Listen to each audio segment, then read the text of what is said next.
ठीक। तो क्वेश्चन क्या बने आपसे?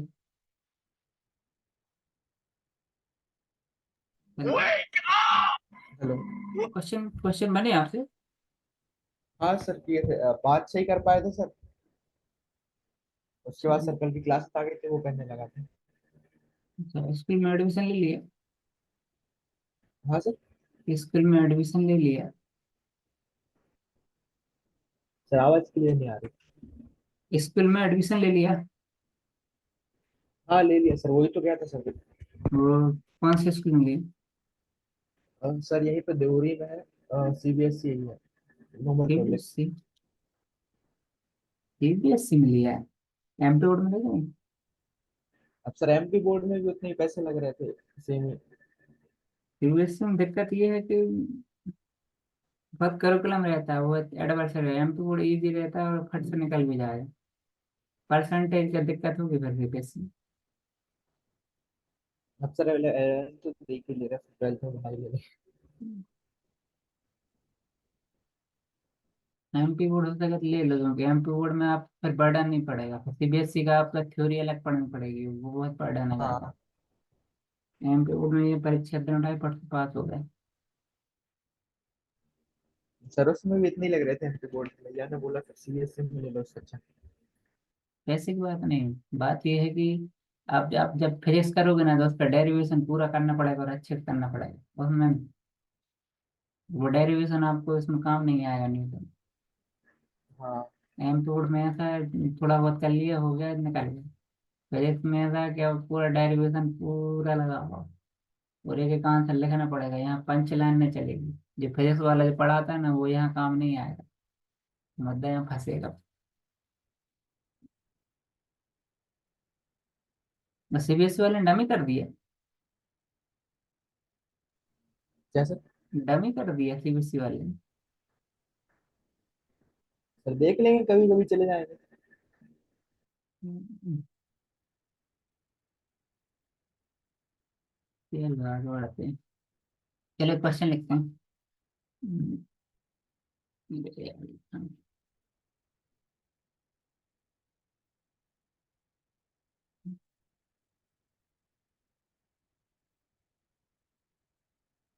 क्वेश्चन लिखते हैं। फाइंड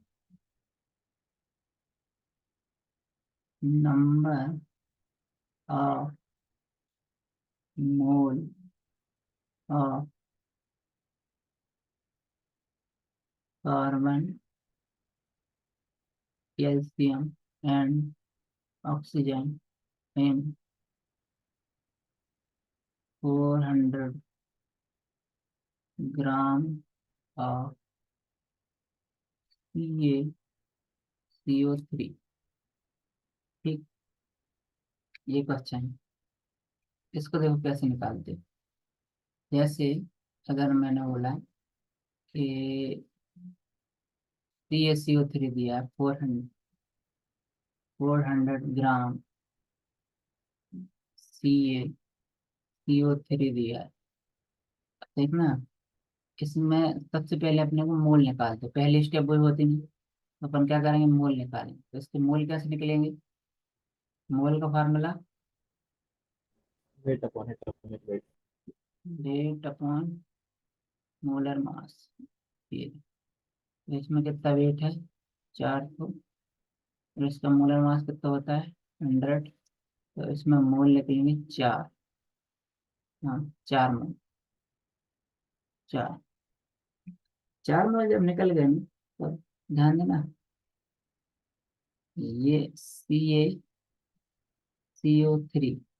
अब अगर मेरे को Ca के मोल, मतलब मोल निकालना है, ये तो 4 मोल किसके निकले? CaCO3 टोटल के निकले।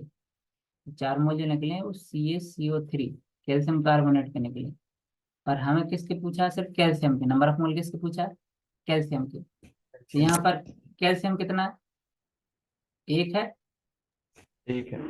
तो इसको लिख दो 1 × 4। कितने आ गए? 4 आ गए। कार्बन कितने हैं? 1 है, तो इसको भी लिख दो 1 × 4। कितने आ गए? 4। ऑक्सीजन कितने हैं? 3 है, तो इसको लिख दो 3 × 4, कितने आ गए? 12। बस हो गया। ये समझ में आया? देखो कैसे निकालते हैं। जैसे नंबर ऑफ मोल निकालने किसके का, कैल्शियम के। कैल्शियम का इंडेक्स लिखना, इंडेक्स मतलब कितने नंबर है। Index of calcium into mole of CaCO3, है ना। बस इंडेक्स कितना है, 1 है, और मोल कितना दिया है, कितना है हमारा 4, तो कितना है आंसर 4। ऐसे यहाँ लिखेंगे number of mole of C carbon. Carbon की मोल निकालने हैं, तो क्या लिखेंगे, इंडेक्स ऑफ कार्बन इंटू और टोटल नंबर किसके, CaCO3 के, मोल किसके, CaCO3 के। इंडेक्स 1 है, CaCO3 के मोल कितने, 4 है, तो इसका आंसर है 4। ऐसे यहाँ निकालेंगे ऑक्सीजन का, number of mole of oxygen. तो ये इंडेक्स ऑफ ऑक्सीजन कितना है, 3 है, टोटल 4 है, कितना है 12। बस समझ में आई। हाँ सर आगे। है ना। अब यहाँ एक चीज और देख, ये तो निकल गया नंबर ऑफ मोल। जैसे ये हो गया, स्क्रीनशॉट ले लिया, आगे बढ़े, लिख लिया हाँ हो सर। यार। अब पेन चलाओ तो बेटा हाँ लिख लिया सर। है ना। आगे बढ़े। Yes sir. देख, तो हमने यहाँ देखा कि 400 था हमारा, उसमें 100 से डिवाइड किया, मोल कितने निकले थे, 4। हमें फिर ये 4 किसके मोल हैं, कैल्शियम कार्बोनेट के, तो हमें कैल्शियम के निकालना है मोल, कार्बन के और ऑक्सीजन के, है ना। तो ये निकालना है हमें नंबर ऑफ मोल। कैल्शियम कितना है, 1 है, 1 है ना, तो 1 × 4 कर देंगे, कितना है 4। ठीक है, कार्बन कितना है, 1 है, 1 × 4 कर दिए, कार्बन कितना है, ऑक्सीजन कितने है, 3 है, 3 × 4 कर दिए, कितना है 12। ये इंडिविजुअल एटम के हैं मोल। बात समझ में आई? मॉलिक्यूल के नहीं, सर। इंडिविजुअल एटम के। ये कैसे इंडिविजुअल एटम है, ये कार्बन इंडिविजुअल है, ये ऑक्सीजन अपने इंडिविजुअल, है ना। तो अब देखना, अब अगर मेरे को एटम निकालना है, नंबर ऑफ एटम, तो इसमें क्या करना है, अब अगर नंबर का इंटू कर देना, कर दो 4 × Na, है, इसमें भी कर दो 4 × Na, और इसमें क्या कर देंगे 12 × Na। बस निकल गया। ये समझ में आया? Yes sir. ठीक है। अब यहाँ देखो, एक क्वेश्चन और लिखो, find number of atom and mole of each element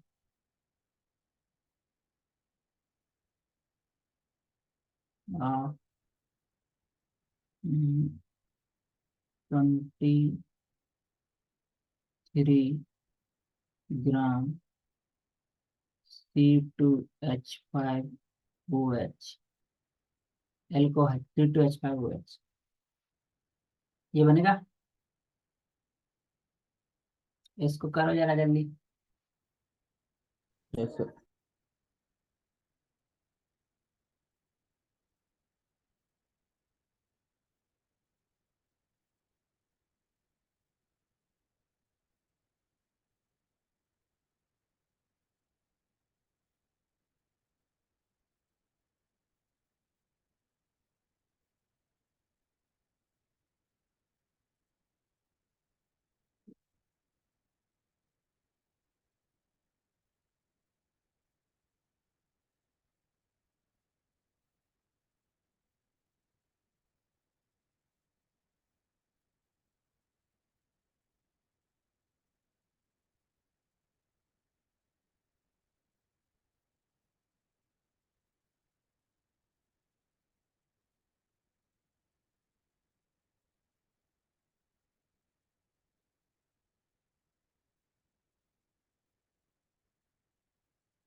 sir H5 है ये।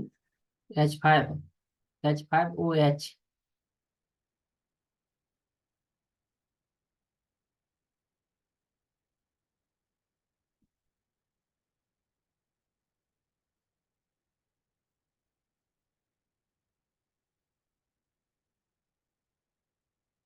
ये जो क्वेश्चन है ये जेई एडवांस के हैं, तो मतलब नीट में कम ही आते हैं, पर इनसे क्या कॉन्सेप्ट अच्छा बनता है, नीट के क्वेश्चन फटाफट बनने लगते हैं।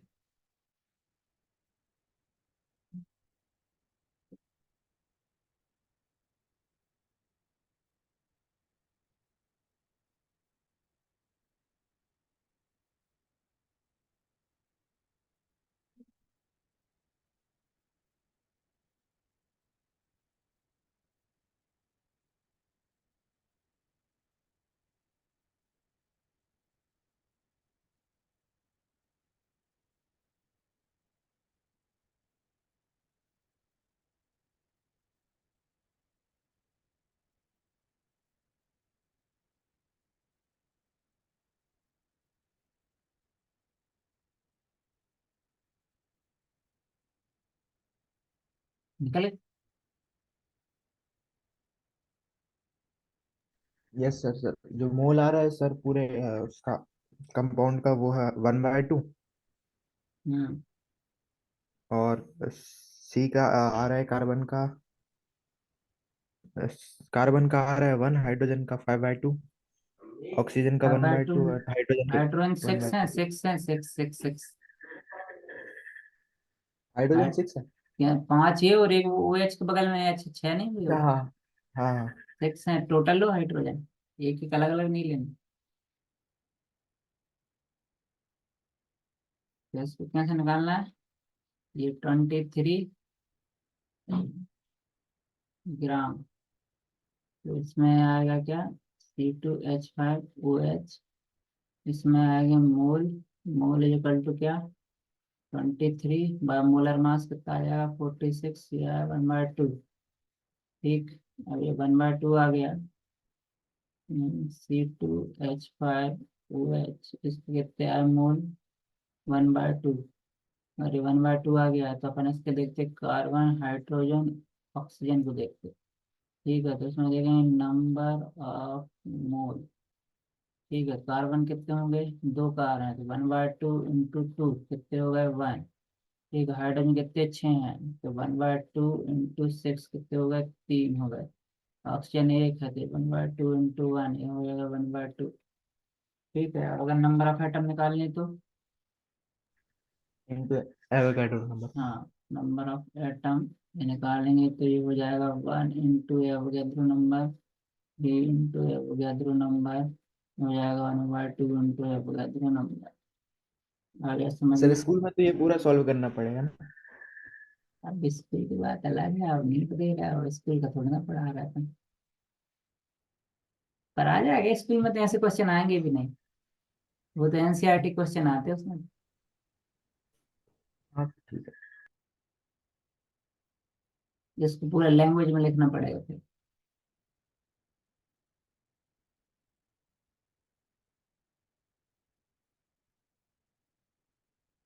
ठीक है, समझ में आया? Yes sir. ठीक। अगर गैस की बात की जाए तो डालो फॉर गैस। गैस के लिए हम गैस इक्वेशन लगाते हैं।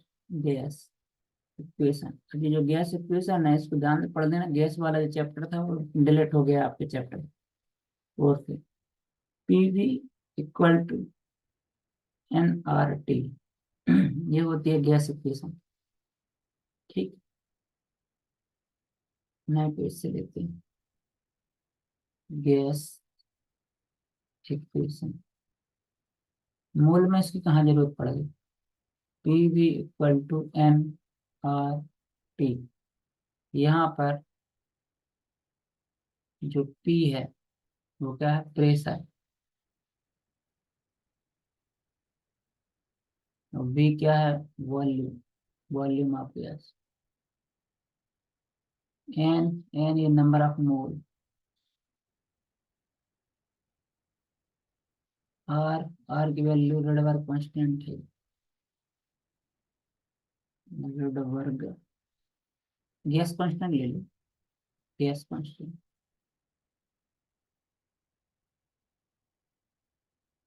और क्या बचा, टी। टी है वही साहब टेम्परेचर, जिसको अपने को हमेशा केल्विन मिलेगी। ठीक। अब यहाँ आर की वैल्यू देखते हैं। आर की वैल्यू है वो दो तरीके से ली जाती है। अगर 8.314, इसके लिए जाएगा जूल पर मोल, जूल पर केल्विन पर मोल। ऐसा है, केल्विन मोल, ऐसा है joule kelvin inverse mole inverse, है ना, जूल पर केल्विन मोल। अगर आर की वैल्यू एटमॉस्फेरिक प्रेशर में ली जाए, ये हो जाएगी 0.0821 लीटर एटमॉस्फेरिक प्रेशर पर केल्विन मोल। ये ऐसा litre atmospheric pressure kelvin inverse mole inverse. ये अच्छा, ये केल्विन मोल और ये एटमॉस्फेरिक प्रेशर, ये क्या लफड़ा है, इनको समझते हैं एक एक करके देखते हैं। यहाँ देखें, जब भी मेरे को, यहाँ लिख दे रहा हूँ, यहाँ लिख दे रहा हूँ, जब भी मेरे को प्रेशर लेना होगा,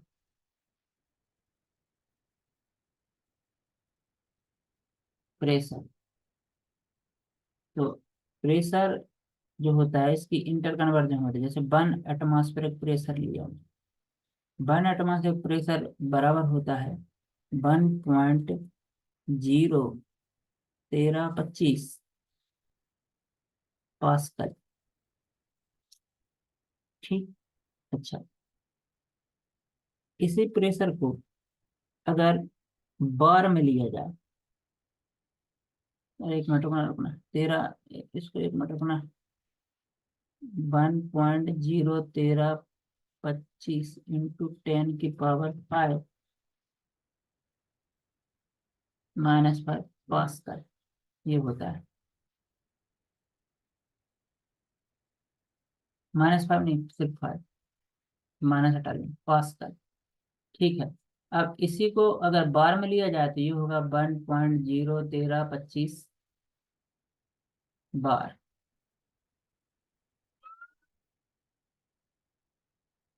ये ठीक। अच्छा, अब इसी प्रेशर को टॉर में या mmHg में लिया जाए तो ये दोनों सेम रहेंगे। टॉर में कैसा रहेगा, 760 टॉर लिख दो, या लिख दो 760 mmHg, मिलीमीटर मरकरी। ये इसमें एक कन्वर्जन और है कि अगर मैं एक वो लूँ, क्या बोलते हैं, बार, एक बार बराबर होगा 10⁵ पास्कल। ये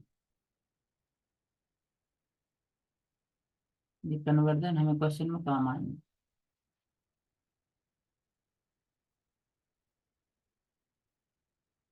लिख लिया।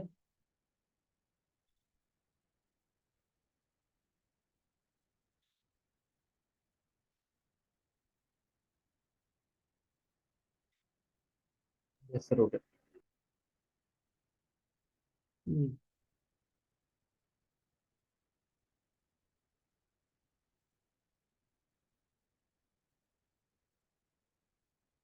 अच्छा, टेम्परेचर को केल्विन और सेल्सियस में चेंज करते बन जाता है।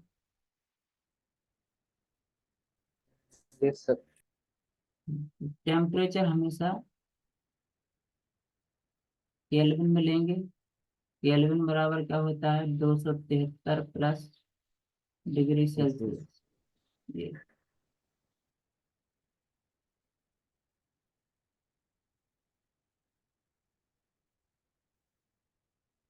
अच्छा, अगर मैंने बोला 1000 ml। तो इसको आप ऐसा भी लिख सकते हो, 1000 cc, या इसको ऐसे लिख सकते हो, 1000 सेंटीमीटर क्यूब। एक ही बात।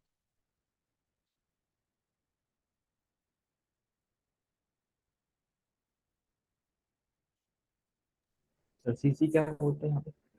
इसी सेंटीमीटर क्यूब होता है, ऐसा देखो, जैसे मैंने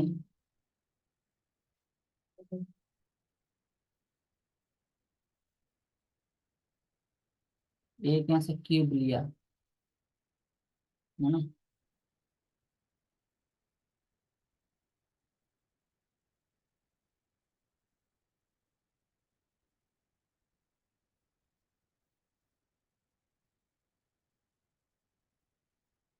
ठीक है, ये 10 सेंटीमीटर की इसकी लंबाई है, 10 सेंटीमीटर इसकी विड्थ समझ लो, विड्थ है, और 10 सेंटीमीटर समझ लो इसकी क्या है, हाइट है।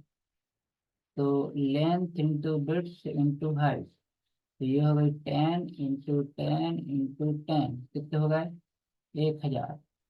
हाँ सर। इसका मतलब ये है कि 10 सेंटीमीटर लंबाई, 10 सेंटीमीटर ब्रेड्थ और 10 सेंटीमीटर हाइट का एक क्यूब लें, उसमें जितना भी पानी भरें, वो पानी को हम क्या मानेंगे, 1000 ml या 1 लीटर।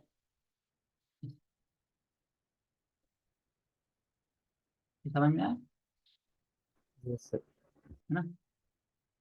इसको सीसी बोलते हैं, सेंटीमीटर क्यूब। मतलब 10 10 10 सेंटीमीटर का एक क्यूब बनाइए आप, और उसमें भर दीजिए पानी, तो वो 1000 ml पानी को हम उसको मानेंगे।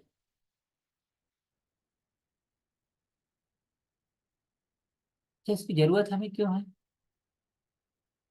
मुद्दा ये क्या फंसा है, देखो इसमें जब लिखते हैं ना PV = NRT, और ये गैस के लिए लगती है, तो ये है मोल, और हम पढ़ रहे हैं मोल। तो मोल बराबर क्या हो जाएगा, N = PV/R।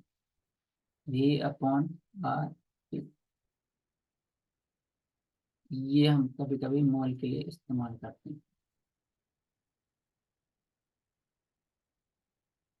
इसमें एक छोटा सा क्वेश्चन देखते हैं, लिखा हमने, find volume of 2 mole helium 8.821 atmospheric pressure and 300 kelvin temperature. अब देखो, इसमें अपन क्या लगाएंगे, PV = NRT। प्रेशर कितना दिया है, 0.821। वॉल्यूम हमें निकालना है, मोल कितने दिए हैं, एन, या मोल कितने दिए, 2। रेडबर्ग कांस्टेंट की जो आर की वैल्यू, वो कौन सी रखेंगे, वो कहाँ से पता चलेगा कौन सी रखेंगे। इसको यहाँ देखो, जैसे मैंने यहाँ जब रेडबर्ग गैस कांस्टेंट में रेडबर्ग कांस्टेंट की वैल्यू, जब प्रेशर जो है एटीएम में दिया हो, एटमॉस्फेरिक प्रेशर में दिया हो, यहाँ पे देखो, प्रेशर जब एटमॉस्फेरिक प्रेशर या लीटर में दिया हो, वॉल्यूम लीटर में हो, और प्रेशर एटमॉस्फेरिक प्रेशर में हो, तब वैल्यू आप क्या रखी जाएगी, ये वाली। और जब यदि ये जूल में हो, जूल में हो, तब वैल्यू क्या रखी जाएगी, ये वाली। ठीक है, तो यहाँ तो भाई साहब एटमॉस्फेरिक प्रेशर में दे रखा है उसने, है ना। एटमॉस्फेरिक प्रेशर में, ये एटमॉस्फेरिक प्रेशर में दिया है, और वॉल्यूम लीटर में निकालेंगे, तो आर की वैल्यू रखी जाएगी 0.821 इंटू टेम्परेचर कितना दिया, 300 केल्विन। इसको सॉल्व करोगे कितना आ रहा है,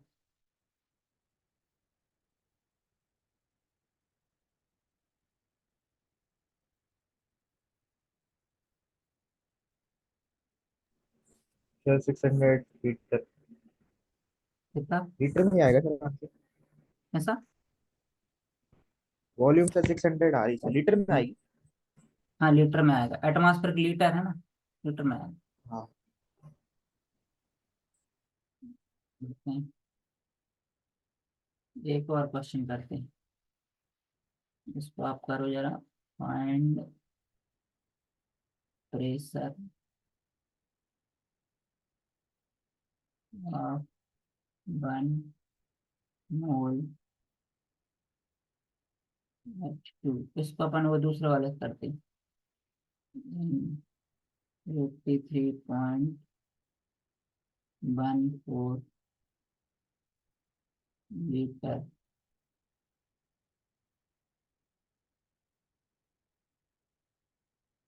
कंसंट्रेशन ऑफ 500 केल्विन टेम्परेचर। इसको आप वो, इसमें आर की वैल्यू क्या देते हैं क्वेश्चन में, तो इसमें आर की वैल्यू दी गई है 8.31 जूल पर केल्विन मोल, है ना। अगर आर की वैल्यू दी गई है क्वेश्चन में तो वही वही रखेंगे, आपको अलग से कुछ नहीं करेंगे। मैं से आर की वैल्यू दे देते हैं क्वेश्चन, करो इसको।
सर 50 आ रहा है पैसे। 50। एटीएम में ही देख, आएगा। देख लेते हैं, चलो। PV equal to N R T. Pressure हमें निकालना है, वॉल्यूम कितना दिया है 83.14, मोल कितना है 1, इंटू आर की वैल्यू हमें दी है 8.314, इंटू टेम्परेचर कितना दिया है 500 केल्विन। 10 मिनट में खत्म हो जाएगा। देखो, तो ये कितना आएगा, ये सिंपल तो है, ये 10 से कटेगा, ये 0 से 0 कटेगा, 50 आएगा, है ना। 50 जूल, हाँ सर। 50 जूल। अब प्रेशर जूल में आएगा भाई, क्योंकि वो जूल वाला लिया अपन ने। अच्छा, अब अपन समझते हैं मूल कॉन्सेप्ट को, लेकिन मूल कॉन्सेप्ट समझने के पहले अपन को एक चीज देखनी पड़ेगी, बैलेंस द रिएक्शन। 10वीं में पढ़ा है बैलेंस रिएक्शन, पहले चैप्टर में, chemical reaction and equation. Balance की रिएक्शन हाँ सर बन जाएंगे। चलिए एक देख लेते हैं, SO2 + O2 SO3। यहाँ से बैलेंस करोगे इसको,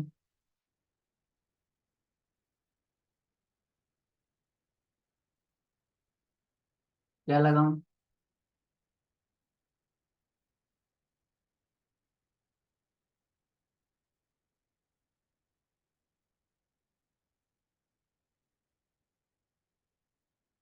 चलो एक मेथड बता देते हैं आपको बैलेंस करने की, अलग से मेथड होती है, बड़ी रिएक्शन बता देते हैं और मेथड बैलेंस होती है उसको बता देते हैं। थोड़ा मैथमेटिकली है, उसको देख लेते हैं। जैसे मैंने लिखा, एक रिएक्शन बैलेंस करते हैं अपन। मैंने लिखा Cl2, इसकी रिएक्शन कराते KOH से, है ना। ये बनता है KCl plus KClO3 plus H2। हमें नहीं मालूम है क्या किससे बैलेंस हो रहा है, पर अपन यहाँ मान लेते हैं कि ये जो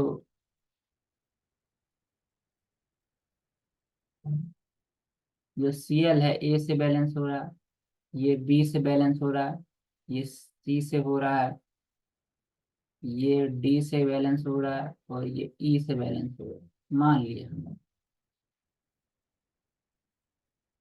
ठीक।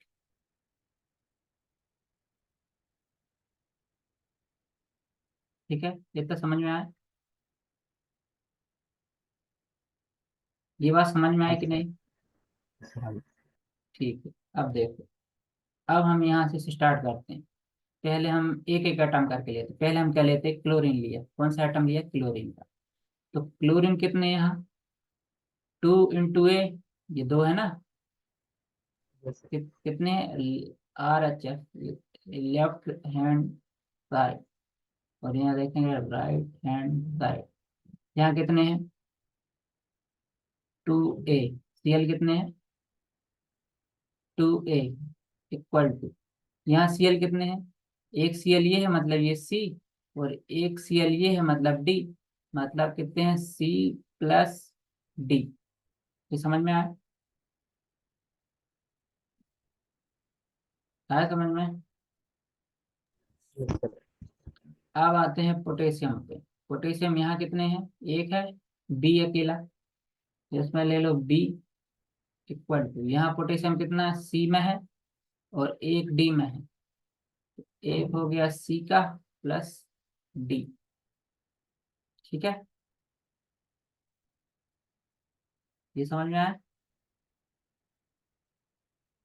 Yes sir. ठीक। अब आते हैं ऑक्सीजन पे। तो ऑक्सीजन देखो, ऑक्सीजन यहाँ कितने हैं, एक है, वन। डी। तो डी इक्वल टू, ऑक्सीजन यहाँ कितने, तीन, तीन मतलब 3D। और यहाँ कितने, ई, मतलब एक, 3D और ई बस। ठीक है। अब आते हैं हाइड्रोजन पे। हाइड्रोजन कितने हैं, यहाँ पर हाइड्रोजन है एक मतलब बी इक्वल टू, यहाँ हाइड्रोजन कितने हैं, दो, 2E। दो है ना, 2E।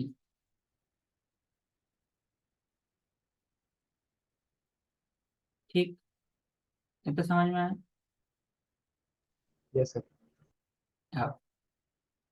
अब या तो हम बी की वैल्यू निकाल लेते हैं,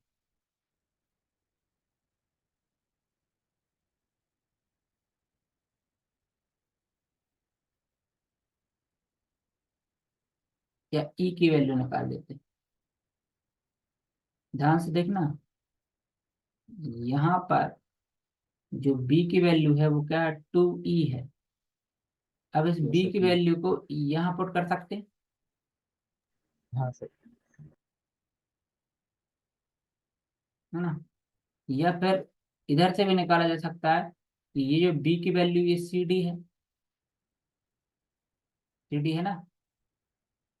और यस सर। यहाँ पर 2A की वैल्यू क्या है, CD है। तो B बराबर 2A हो जाएगा, चलेगा ये, यस सर। है ना। और इसमें 3 हो जाएगा। तो हम क्या करेंगे, हम एक अज्यूम करेंगे। क्या अज्यूम करेंगे, मान लो बी की वैल्यू, हम एक अज्यूम कर लेते हैं कि मान लो बी की वैल्यू 2 है। कितनी है, 2। 1 भी अज्यूम कर सकते हो, उसमें कोई दिक्कत नहीं। हम अपने मन से 1 2 3 एक अज्यूम कर लेंगे। ठीक है। मान लो हम अज्यूम करते हैं कि बी की वैल्यू कितनी है, 2। ये हमें खुद ही एज्यूम करनी पड़ेगी। 1 2 3 किसी भी वैल्यू को मान सकते हो, ई को मान सकते हो, सी को मान सकते हो, डी को मान सकते हो, कोई नहीं। हमें बी ज्यादा दिख रहा है तो हम क्या मान लेते हैं, बी। अगर मैं बी की वैल्यू 2 मान लूँ, ये नीचे वाले इक्वेशन को देखो इसको, तो बी की जगह मैं क्या रख दूंगा, 2 रखूंगा, और ये हो जाएगा 2e। 2 से 2 कैंसिल हो जाएगा, ई की वैल्यू कितनी आएगी, 1। 1। ई की वैल्यू कितनी आ गई, 1। ठीक है। अब इस वाले इक्वेशन को देखो, इसमें अगर मैं रखूं, तो इसमें मुझे बी की वैल्यू क्या रखूंगा, 2 इक्वल टू 3d, और ई की वैल्यू क्या आई है, 1। आई है, ई की वैल्यू यस कितनी आई है, 1। तो ये बनेगा कितना आएगा, ये 1 को इस साइड ले जाओ, ये 2 - 1 हो जाएगा 1, और ये हो जाएगा 3d, और d बराबर हो जाएगा 1/3। ऐसे होगा। तो यस सर। हमें d की वैल्यू पता चलेगी कितनी, 1/3। ठीक। अब अगर हमें d की वैल्यू पता चल गई है, तो ये यहाँ से c की वैल्यू निकल जाएगी। अच्छा, वैसे हमें b की वैल्यू पता चल गई, यहाँ b की वैल्यू, तो b इक्वल टू 2a, ये दोनों बराबर है।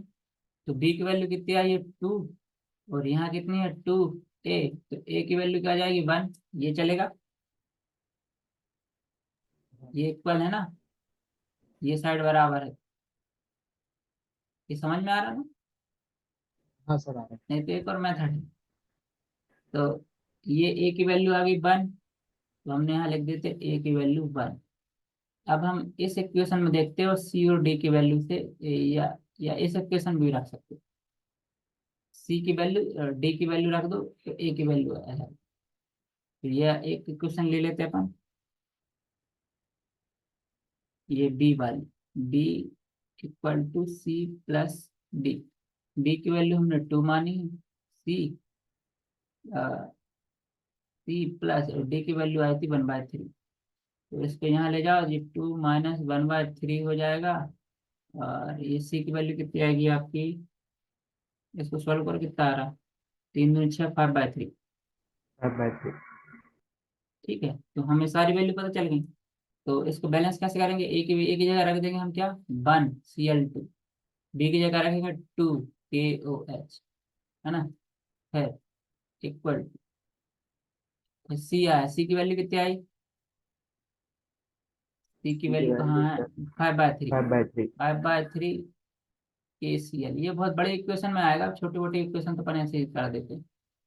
और इसमें डी की वैल्यू कितनी आई, 1/3 KClO3 प्लस, ई की वैल्यू कितनी आई, 1। 1। बस हो गया। ये सबसे बड़ी इक्वेशन थी, तो आईआईटी वाले पूछते हैं, ऐसा करते हैं। तो बाकी अपन तो नीट वाले हैं, तो अपने को ज्यादा बड़ी इक्वेशन नहीं है। सर ये